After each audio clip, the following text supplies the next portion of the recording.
کچھ وقت گزرنے کے بعد اس مدرسے نے بر صغیر میں دینی اور سیاسی لحاظ سے اپنے آپ کو منوایا۔ سندھ، پنجاب، بلوچستان اور مکران کے دور دراز علاقوں سے کتاب و سنت کے دل دادا علمی پیاس بجھانے کے لیے سندھ کی اس عظیم درسگاہ کا رخ کرتے تھے۔ ڈاکٹر محمد جمن تالپور اپنے تحقیقی کتاب سندھ جا اسلامی درسگاہ صفحہ نمبر 453 میں مدرسہ دارالرشاد کی علمی حیثیت کا ذکر کرتے ہیں کہ 8 سال کی جد و جہد سبب یہ مدرسہ اپنی تعلیمی اور انتظامی بہتری کی وجہ سے اتنا مشہور ہوا کہ بڑے بڑے علماء دور دور سے دیکھنے کے لیے آتے تھے، جیسا کہ مولانا شیخ الہند محمود الحسن دیوبندی، مولانا اشرف علی تھانوی اور مولانا حافظ محمد احمد محتمم دارالعلوم دیوبند۔ ونصلی علی رسولہ الکریم، اما بعد، فاعوذ باللہ من الشیطان الرجیم، بسم اللہ الرحمن الرحیم۔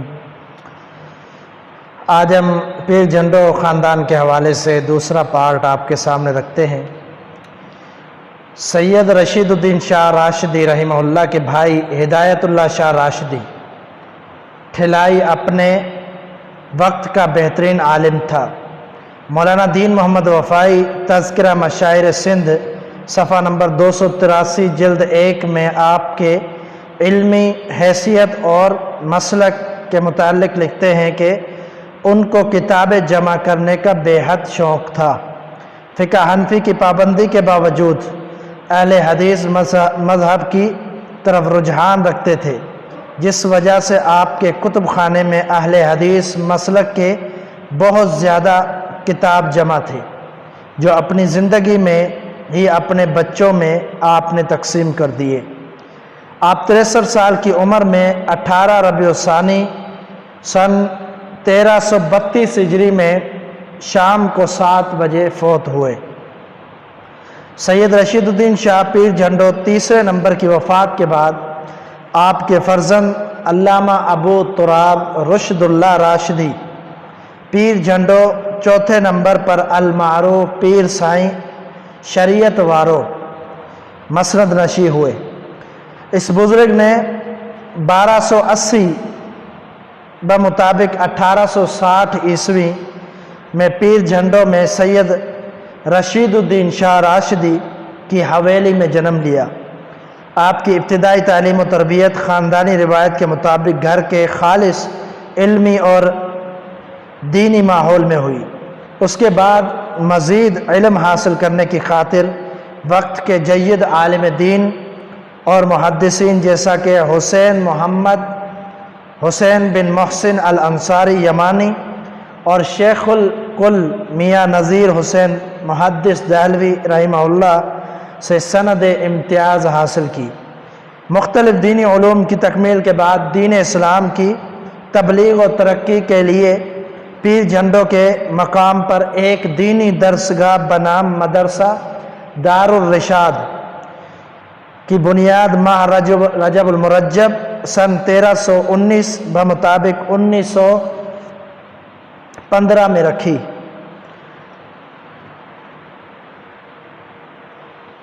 بلکہ 1901 میں رکھی۔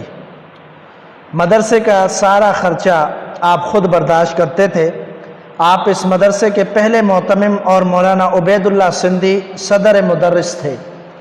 کچھ وقت گزرنے کے بعد اس مدرسے نے بر صغیر میں دینی اور سیاسی لحاظ سے اپنے آپ کو منوایا۔ سندھ، پنجاب، بلوچستان اور مکران کے دور دراز علاقوں سے کتاب و سنت کے دل دادا علمی پیاس بجھانے کے لیے سندھ کی اس عظیم درسگاہ کا رخ کرتے تھے۔ ڈاکٹر محمد جمن تالپور اپنے تحقیقی کتاب سندھ جا اسلامی درسگاہ صفحہ نمبر 453 میں مدرسہ دارالرشاد کی علمی حیثیت کا ذکر کرتے ہیں کہ 8 سال کی جد و جہد سبب یہ مدرسہ اپنی تعلیمی اور انتظامی بہتری کی وجہ سے اتنا مشہور ہوا کہ بڑے بڑے علماء دور دور سے دیکھنے کے لیے آتے تھے، جیسا کہ مولانا شیخ الہند محمود الحسن دیوبندی، مولانا اشرف علی تھانوی اور مولانا حافظ محمد احمد محتمم دارالعلوم دیوبند وغیرہ، یہ سارے ہی اس مدرسے کو دیکھنے کے لیے آئے تھے، تشریف فرما ہوئے تھے۔ ماہ شعبان سن 1327 ہجری بمطابق 12 ستمبر سن 1910 کو طلباء کی دستار بندی کے لیے ایک بڑا جلسہ عام سجایا گیا، جس کی صدارت بھوپال کے قاضی مولانا شیخ حسین بن محسن الانصاری الیمانی نے کی، جو نواب صدیق حسن خان کنوجی بھوپالی کے استاد تھے اور علامہ قاضی شوکانی الیمانی کے شاگرد تھے۔ ان کو فتح الباری شرح صحیح البخاری کے 14 جلد مکمل یاد تھے۔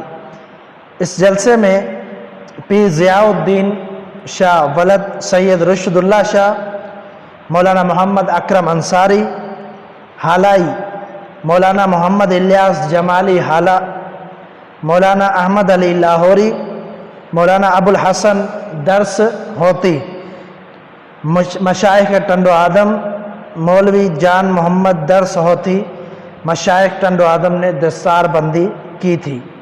اسی طرح سندھ کی یہ عظیم اور قدیم دینی درسگاہ ہر سال کتنے ہی علماء کو فارغ کر کے ملک کے کونے کونے میں بھیجتی رہی۔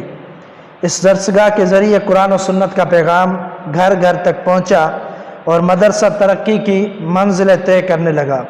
مولانا عبید اللہ سندھی کی کابل روانگی کے بعد، یعنی افغانستان کابل جب روانہ ہوئے مولانا عبید اللہ سندھی، ان کے بعد بھی مدرسہ چلتا رہا، مگر ریشمی رومال تحریک کے دوران 1335 ہجری میں انگریزوں نے زبردستی مدرسہ بند کروا دیا۔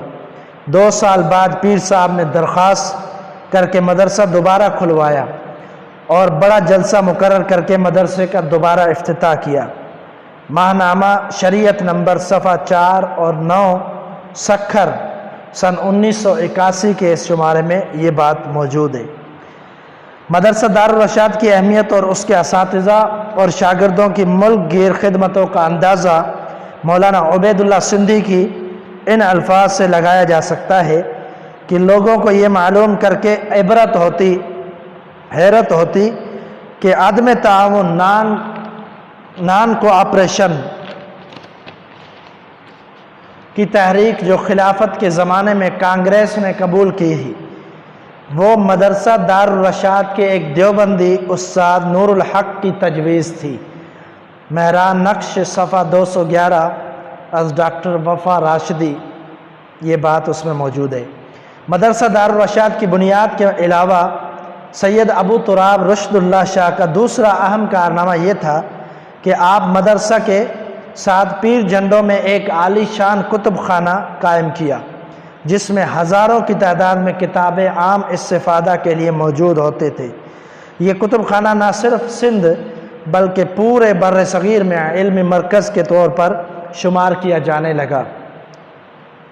ڈاکٹر وفا راشدی صاحب مہران نقش صفحہ نمبر 205 میں اس کتب خانہ کے متعلق رقم طراز ہیں کہ اس علمی لائبریری سے سندھ اور بیرون سندھ یہاں تک کہ اسلامی ممالک کے بڑے بڑے علماء اکرام نے استفادہ کیا، جن میں خاص طور پر علماء دیوبند بھی شامل ہیں۔ اس زمانے میں اسلامی علوم و فنون کی کتابوں کی تعداد 25,000 تک پہنچ چکی تھی، جو کتب خانہ پیر جھنڈوں کی ملکیت تھی۔ کتب خانہ پیر جھنڈوں کی خصوصیات اور اندازہ اس بات سے لگایا جا سکتا ہے کہ اکثر قلمی اور خطی نسخے جو دنیا کے کتب خانوں میں نایاب ہیں، اس کتب خانہ میں موجود ہیں۔ پیر رشد اللہ شاہ اور ان کے مصاحبین اور مقربین نے اس کتب خانے کے لیے نادر و نایاب کتابیں دنیا کے مختلف کتب خانوں اور علمی درسگاہوں سے لا کر یا نقل کروا کر جمع کی تھی۔ علامہ سید رشد اللہ شاہ راشدی مدرسہ دارالرشاد اور اس کے ساتھ عظیم الشان کتب خانہ قائم کر کے سندھ میں دین کی تبلیغ اور خدمت میں علمی طور پر قدم اٹھایا۔ مولانا عبید اللہ سندھی آپ کی ثنا کرتے ہوئے فرماتے ہیں کہ ان سے صحبتیں رہیں، یعنی مولانا عبیداللہ سندھی کی بھی سید رشد اللہ شاہ راشدی رحمہ اللہ سے صحبتیں تھیں۔ علم حدیث کے بڑے جید عالم تھے یہ مولانا عبیداللہ سندھی کہہ رہے ہیں، اور صاحب تصانیف تھے۔ حضرت شیخ الہند سے خاص نسبت رکھتے تھے۔ ماہنامہ شریعت صفحہ نمبر 409 سکھر 1981 کے شمارے میں یہ بات موجود ہے۔ علامہ سید رشد اللہ شاہ راشدی تصنیف اور تالیف کے میدان کے بھی شہسوار تھے۔ آپ کو سندھی، فارسی، اردو اور عربی زبان پر مکمل عبور تھا۔ آپ کی کلمی کاوشوں کا ذکر اختصار کے ساتھ انشاءاللہ ہم بیان کریں گے، اور اس کو انشاءاللہ کل ہم بیان کریں گے درس میں۔ تو آج کے درس میں ہم نے سنا کہ یہ جو پیر جندو خاندان تھا، ان سے زیادہ طور پر علمی وابستگی زیادہ تھی۔ ان کے جو بھی شاہ تھے راشدی جو گدی نشیں بنے، ان کے اکثریت علماء تھی، اور وہ لوگ مدارس سے، دین سے محبت کرنے والے تھے، اور کتب خانے اکثر طور پر ان کے ہاں مشہور ہوتے تھے۔ ان کے دور میں آج تک ان کے خاندان میں یہ چیزیں موجود ہیں، کتب خانے اور دینی علم، اور اسی طرح میراث کے طور پر یعنی علم جاری ہے۔ ان کی اولادوں کے اندر بھی آج تک علم موجود ہے۔ تو انشاءاللہ یہ بھی تذکرہ ہوتا رہے گا۔ تو اللہ تعالیٰ سے دعا ہے سمجھنے کی توفیق عطا فرمائے۔ وما توفیق الا باللہ۔